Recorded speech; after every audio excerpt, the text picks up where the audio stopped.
Dave Mustaine is holding back the giant that is Metallica. What is he doing to stop James and Lars? And why is this feud that began over 40 years ago still alive? On November 30th, 2017, Dave Mustaine posted on his Twitter account, "James contacted me 2 years ago. We were going to officially release the No Life Till Leather demo as a record. 27 tracks, pictures, the whole enchilada. The talks broke down because Lars wanted credit on 2 songs I wrote every note and word to. I have the text. I passed."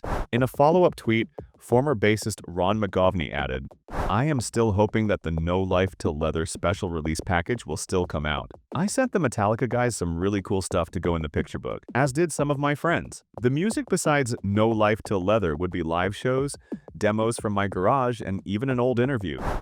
All hell broke loose in the comments. Fans immediately began commenting. Some said, "Lars's lack of skill, taste, and creativity can only be surpassed by his lack of class. Typical freaking Lars, ego before fans. If you wrote the notes and lyrics, then the song is yours. Fact. Those 2 songs are Mechanics and Jump in the Fire, I guess, right?" Although he doesn't spell it out, the 2 songs Mustaine is referring to are Jump in the Fire and The Mechanics. The first one, Mustaine had already played with his previous band, Panic, and the second one was later modified and released as The Four Horsemen on Kill 'Em All. There are 2 ways you can hear this next song. There's our way, and there's their way. I like James. Lars, I can take or leave. Their success, a lot of it is based off of me. So my success is based partially on the doors that they've opened for a song, and partially on me being the ex-Metallica guy. And that brings us to a question many of us still wonder about. What's the relationship between Dave Mustaine and Metallica today? Is there still a feud, or are they friends now?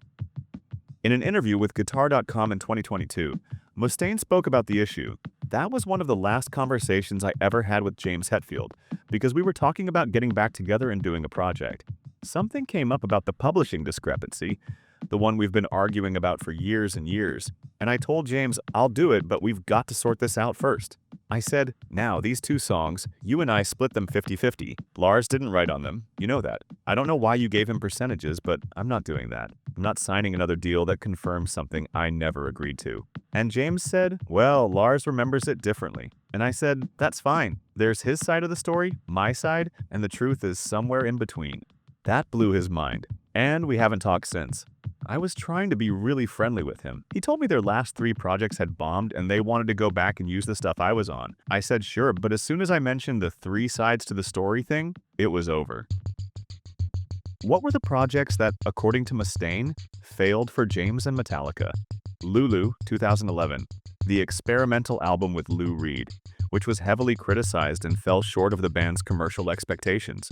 Through the Never, the 2013 feature film with a production budget of $18 million, but it only grossed $7.9 million, making it a commercial failure. Orion Music Plus More, the multi-genre festival created by Metallica, which suffered from such low attendance that it was canceled after just 2 editions. Now, let me tell you a much lesser-known story.